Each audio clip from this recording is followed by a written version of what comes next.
señor político, ¿quién es usted? No me hable de ideologías que no me interesan. Quiero saber quién es usted, cómo es su alma. Si pensamos que los problemas de la política se van a solucionar estudiando ideologías, viendo planes de gobierno y otras cosas, estamos muy mal. Son pérdidas de tiempo.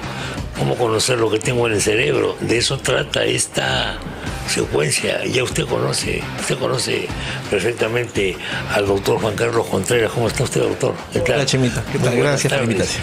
Él es un analista, él es un psicoanalista, pero es psicoterapeuta también. El psicoanálisis es un ingrediente muy importante para entender el alma humana. El aporte de Freud, o Freud, como dirían los de manera más correcta, es indispensable para conocer al hombre del siglo XX. Eso es una cosa básica.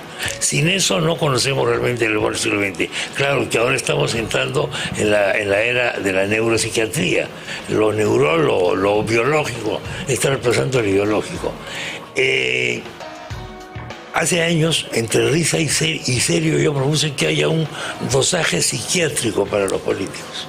O sea, que los que sean candidatos se sometan a un test. ¿Qué nos podría señalar un test, doctor? Bueno, tema candente, ¿no? En primer lugar, si ellos quisieran ser evaluados, ¿no? Comenzando por ahí, qué tan romántica es la propuesta que quieran ser evaluados. Y en el campo más teórico, ¿qué es lo que te interesa y el público quiere saber? Habría que diferenciar, ¿no? ¿Dónde calza el político, ¿no? El perfil psicológico. Y muchos estudios revelan que calza más o menos en los trastornos de personalidad. Trastorno de personalidad, correcto. A saber, pueden ser cuadros clínicos o rasgos. Un trastorno que es comúnmente conocido es el trastorno antisocial o psicopático, ¿no? Psicopatía. ¿Cuáles son estas características? El cálculo, la intención, la frialdad y el placer con el dolor del otro. Ahora, no sé si el placer con el otro está relacionado a lo político, pero sí al cálculo, la intención y la fría planificación, que viene a ser una característica, pues, del político. Ahora, muchos dirán es una virtud. ¿De qué dependerá que eso se convierta en patológico? Ahora, una persona me preguntaba, doctor, pero hay gente encantadora que es psicopática. Ah, por supuesto que sí. Pero ese es el verdadero psicópata. El buen psicópata es ese. Carismático. Si no, qué fácil lo vas a detectar, ¿no? Si es un antipático, nada, olvídate. Pero no, te enamoras del psicópata. Correcto. Hay una especie de mucha normalidad. Es una frase tuya, cuando tú una vez me comentaste, ¿no? Mucha perfección siempre huele mal. Demasiado carismático. Tiene un imán esa persona. Entonces habría que sospechar que había algo ahí.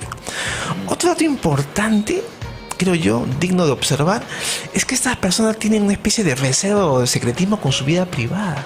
A ver, ¿por qué se trata de esconder eso? Porque fíjate, uno conoce a la gente cuando conoce a la familia. Siempre están hablando muy poco de la familia, cortésmente, amigablemente, restringen un poco sus vínculos y su pasado.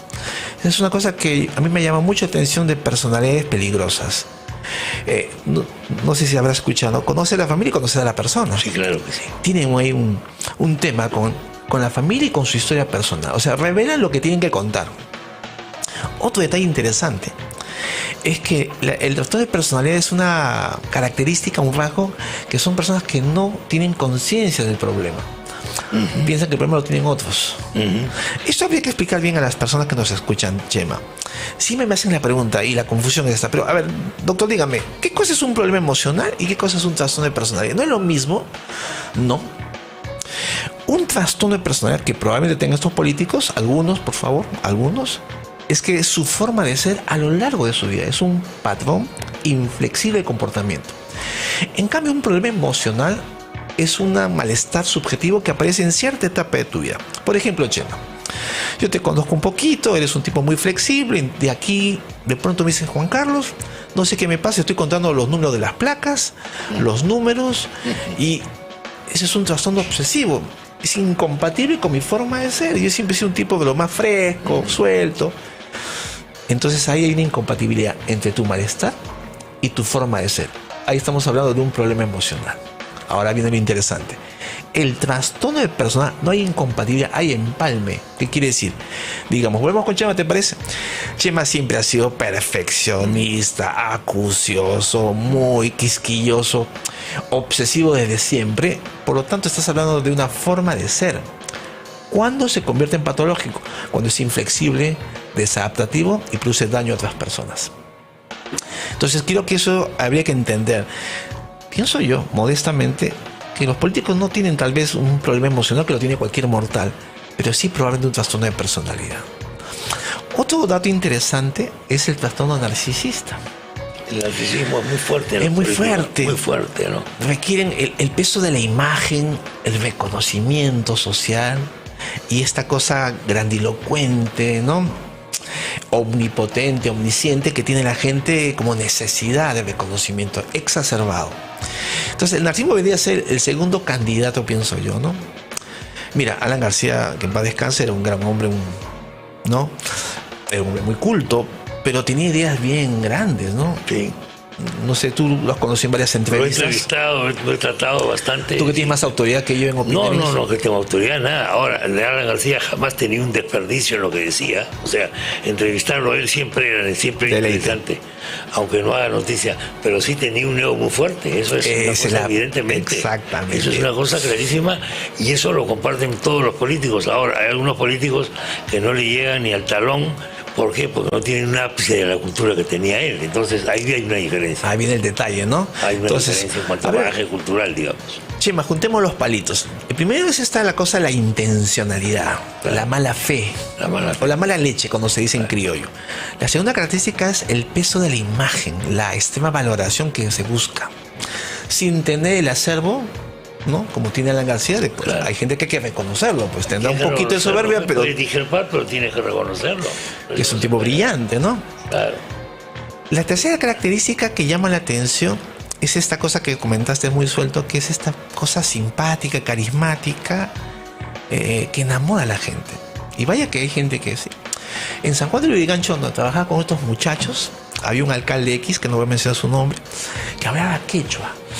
Estoy hablando de hace 20 años atrás y los muchachos me decían, a mí decían, profesor, él habla quechua, habla guainito, se sienta con la persona más humilde. Sí. Entonces, irradia un carisma único. Claro. Sabe utilizar muy bien sus aspectos culturales, sociales, sí, para conectarse con la gente. El problema está en que no hay un interés real, no genuino, sino un uso de las personas, una instrumentalización planificada, por supuesto, es frío, en lograr pues un interés político, básicamente. Eso es lo que modestamente la psicología, la psiquiatría podía aportar, ¿no? Aunque hay mucho cuestionamiento, ¿eh? Mucha gente está en contra del análisis psicopatológico, dicen no, pero en fin, es un tema político. No, yo estoy más a favor que en contra, evidentemente, porque creo que en política es muy útil. O sea, no podemos nosotros seguir votando a ciegas, no conocemos a la gente. Yo tengo que saber a qué chimpancé le va a dar la metralleta. Porque a veces la política funciona así, votamos a ciegas. ¿Puedo decir nombres? Acuña se hizo un busto, ¿no? Hace poco, no sé si estoy mal. Yo creo que sí. Y alguna vez la esposa opinó, lo dijo ella, eso está documentado, es una afirmación documentada, no lo digo yo, no es una apreciación externa. Y me dice, aparte de tener sus temas, dijo, era un hombre que se sentía cercano a Dios. Eso es bien fuerte. Claro, es muy fuerte y eso funciona en muchos políticos, ¿no? Otros te desconciertan porque cuando comienzas a hablar personalmente con ellos son muy distintos a su imagen objetivo. Pero ellos cultivan eso aparentemente. Entonces hay una discordancia entre el privado y el público. Así es. En la misma persona. ¿Qué tipo de qué fenómeno? Buen punto, Chema. Hay un detalle fino un poco lo que tú dices de lo privado, que es el rasgo esquizotípico. ¿Qué cosa es eso? Para explicar bonito y en palabras sencillas. Son aquellas personas que tienen pensamientos raros, son excéntricos, muy marginales en su forma de pensar, de hacer, y que eso socialmente pues no es bien visto. Sí. Y eso lo ocultan. Experiencias paranormales, yo me comunico con los astros. Sí.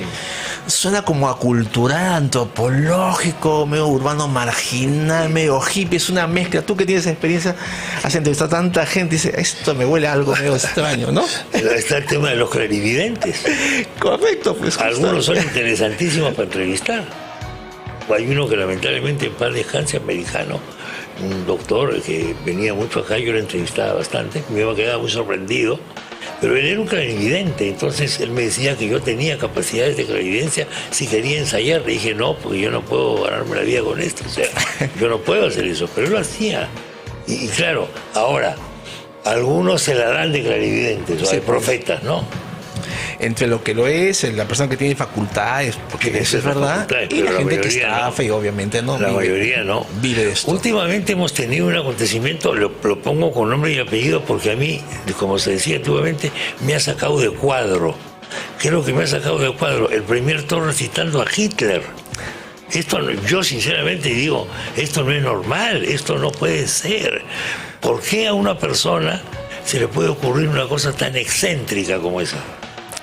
Oye, lo que a él se le escapó es una oculta y soterrada admiración. Admiración oculta, efectivamente. Se le escapó. Efectivamente. Y bueno, quiso arreglarla. La gente sensata no le cree, por supuesto, nadie. Y en fin. Y es la admiración autoritaria, ¿no? Eso es muy marcado. Ahora, si tú admiras a una persona de esas características, alguna afinidad, pienso yo, debe tener con el que admira. ¿No te parece? Absolutamente. No digo que tenga el perfil de Hitler, por supuesto, le queda muy lejos. Pero hay una admiración evidente, ¿no? Y el hecho de que tú trates de arreglarlo después, de alguna manera, y te esfuerces por hacerlo y no lo consigas, es que lo llevas muy metido adentro. O sea, es algo que está muy presente.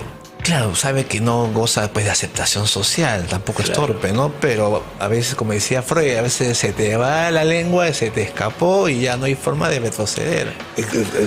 ¿Qué son los actos fallidos? Ah, una pregunta. Un lapsus verbal. En el caso del acto fallido es un error comportamental que da cuenta de un deseo reprimido.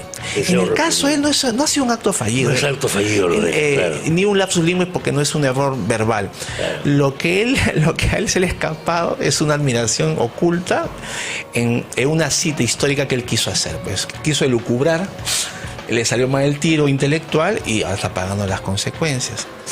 Hay una cosa interesante que se me está yendo, Chemita. Mira, Todorov tiene un libro que te recomiendo, seguro tú lo habrás leído, y siempre habla que los totalitarios tienen admiradores porque también son igual de la misma manera. Entonces, pensando en el test, una pregunta ingenua, pero ¿qué habría que hacerlo, no? ¿Cuáles son los personajes que admiran, no? Históricamente, porque es una forma también de acercarse a la personalidad, entre comillas, del político candidato. Eso habría que preguntarle a los candidatos. ¿No? Totalmente de acuerdo. Ellos van a decir lo que la gente quiere escuchar, por supuesto, pero también se les va a escapar lo que tal vez tenemos que escuchar nosotros. Claro que sí. Muy atento, ¿no? Lo que pasa es que el periodismo a veces es parte del problema, porque las preguntas que le hacemos a los candidatos son las preguntas convencionales. ¿Cuál es su plan de gobierno para el agro? ¿Qué va a hacer con el agua? Van a decir las tonterías de siempre. O sea, cosas que en el fondo no los delatan. Porque los planes de gobierno son escudos de gobierno para ocultar el propio yo. ¿Qué pasa con los periodistas? ¿No hacen preguntas que ponen a...? No hacemos preguntas a veces. En una situación a veces nos chupamos porque pensamos que eso no le interesa al público.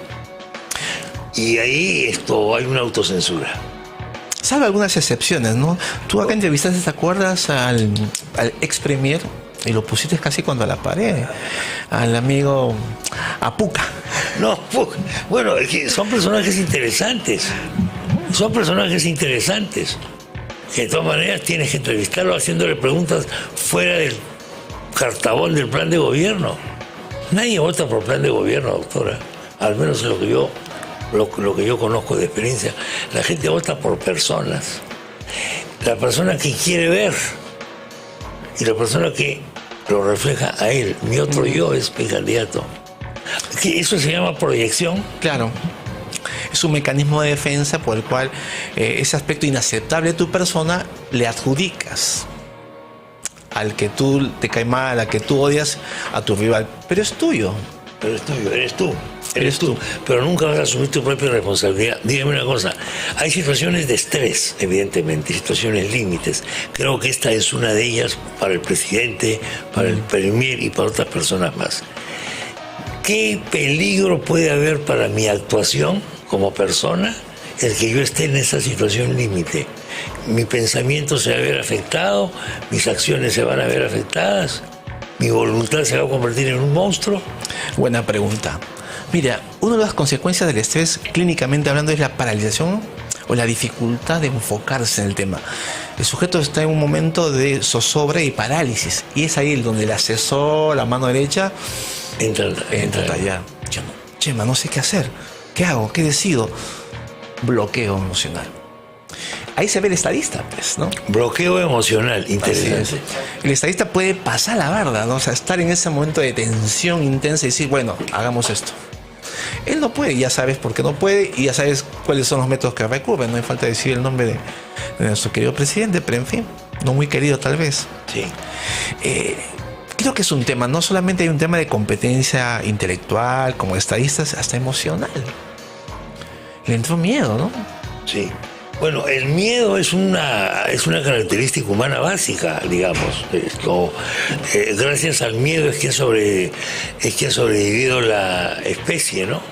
Me parece, la especie humana, creo que ha sobrevivido. Claro, el miedo a la angustia o te hace crecer o te paraliza. Déjeme hacer, doctor, una mención que creo que puede ser interesante. ¿Tenemos minutos? ¿Tenemos más minutos con el doctor o ya no? Ya no tenemos minutos con el doctor.